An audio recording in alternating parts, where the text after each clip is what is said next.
happened to the Chiefs? How did they let the Super Bowl slip away? And Tom Brady a champ again, but how should Bill Belichick feel? Good morning, everyone.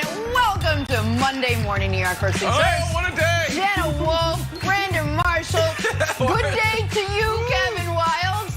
Forget how Bill Belichick should feel. How should our colleague, good friend, and always diehard Chiefs supporter Nick Wright feel this morning? Nick, buddy, how you doing, my friend? How are you doing? You know, not great. I can't believe the rich get richer with the Dodgers signing Trevor Bauer. It just doesn't seem fair. They just won the World Series. I can't believe that is where we're starting this morning. The big news over the weekend, Trevor Bauer not going to the Mets. Oh, you want to start with the Super Bowl? Well, let us do that. It is hard to believe, folks. It is truly hard to believe there was any doubt whatsoever about Tom Brady as the bona fide GOAT, as he delivered an affair to remember. 3 touchdowns, 2 of them to his BFF Gronk. And his defense, that Bucs defense, did the rest with a nearly perfect plan to get after Patrick Mahomes early and to get after him often. Season low 9 points for Kansas City as the Tampa Bay Bucs win Super Bowl 55 as Tom Brady wins MVP number 5. It's been an amazing year. Amazing year. We got off to a good start, 7-2, and then had a little rough stretch where we kind of found our identity and played a lot better football down last December, January, and just really proud of all the guys, proud of all the coaches, the effort we put in. We knew we were playing a great football team tonight, and we got the job done. So you want to get this far, you got to get the job done, and we did it. We were a very talented football team that nobody wants to give us credit for, but we're a very talented football team. We just need to believe. And the hardest thing is to build a culture where people start believing. And we started believing pretty early in the season, and we knew we were going to be a tough out. All we had to do was get in the playoffs. No, I didn't see it coming at all. I thought we were going to come in and we were going to play these guys right, just like we've been playing teams, and it didn't happen that way. I mean, they did a nice job. I give them credit on it, but I didn't anticipate this happening. No, I can't tell you that. I mean, obviously, I didn't play the way I wanted to play. But, I mean, what else can you say? All you can do is leave everything you have on the field, and I feel like the guys did that. They were the better team today. They beat us pretty good. The worst I think I've been beaten in a long time. But I'm proud of the guys now. They fought till the very end of the game. All right. So, Nick, obviously there's a lot going on here. Let's start with this. Last night's game, was it more about the Chiefs' loss or the Bucs' win?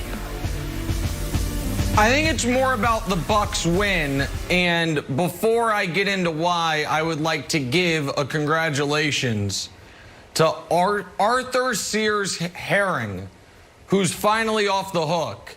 He's the man who wrote Dewey Defeats Truman, and nearly 100 years later, finally somebody has a worse take. And it's my last 5 years of Tom Brady takes. So you're off the hook, sir. I now take that mantle for not just the lead up to this game, but for the last few years. Because everything that Brandon said the Chiefs needed to be worried about, they needed to be worried about, and everything that I dismissed happened.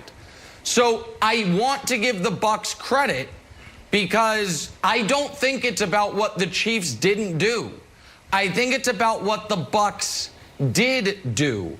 And in this game specifically, and I know Brandon will go on about this, so I'll be brief on this part of it, it was about Todd Bowles and that defense, as you guys discussed last week.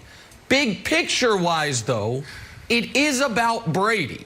And Brady coming to Tampa after his own team didn't want him back, after the San Francisco 49ers didn't want him instead of Jimmy Garoppolo, and after myself and, to be fair to myself, many others counted him out and laughed at him throughout the year, talking about his bedtime and forgetting the downs and the inability to beat good teams.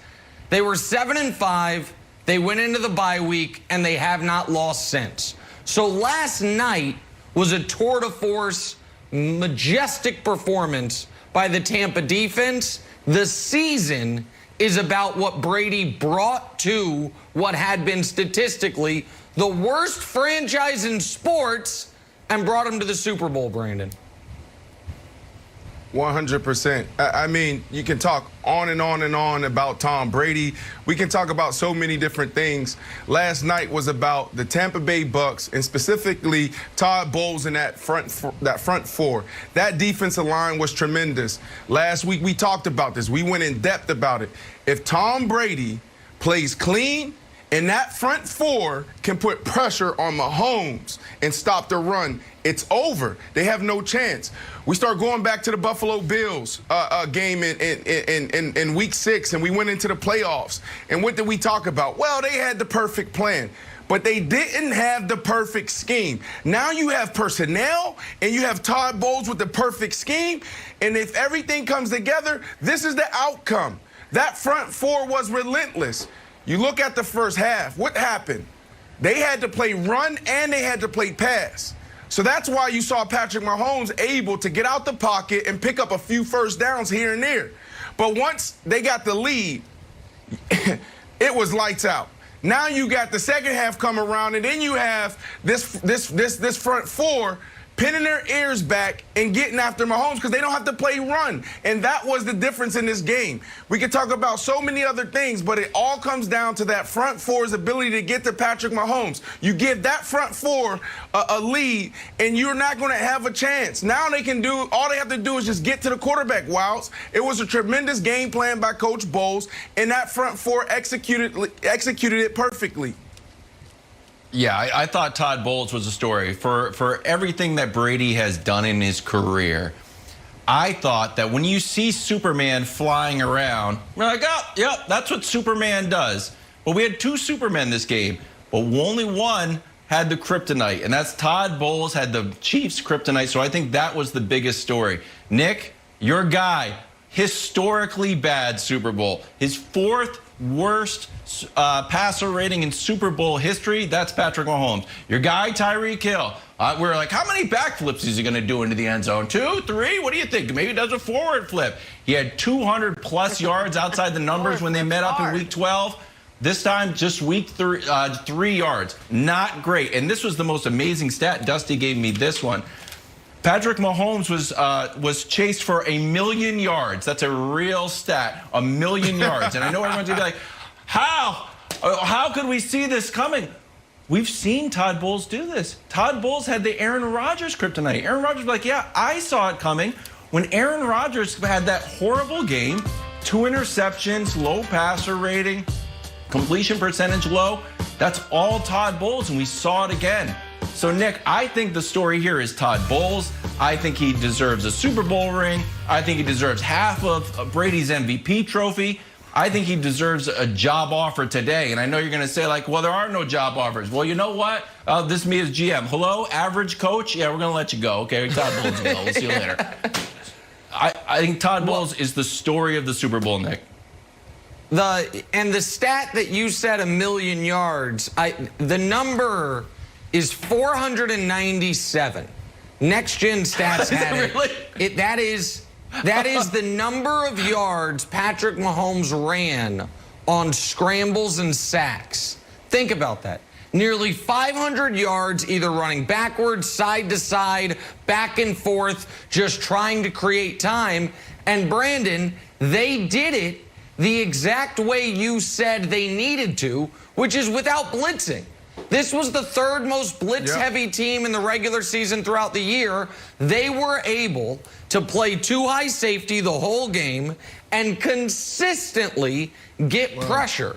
And I do wonder when Reed said he didn't see this coming. I don't think you picked the Bucks. You saw the blueprint. I don't think anybody saw total and thorough domination like this. I don't think anybody saw the Chiefs scoring 0 touchdowns coming. Though I do think if Andy Reid had to go back, a change he might have made is after the Fisher injury, instead of changing 3 offensive linemen, moving the guard to tackle, 1 tackle over to the left tackle, if he just would have simply switched out Fisher. You know what I mean? Had your 3rd string tackle play left tackle so the rest of your line can stay in place, because they did.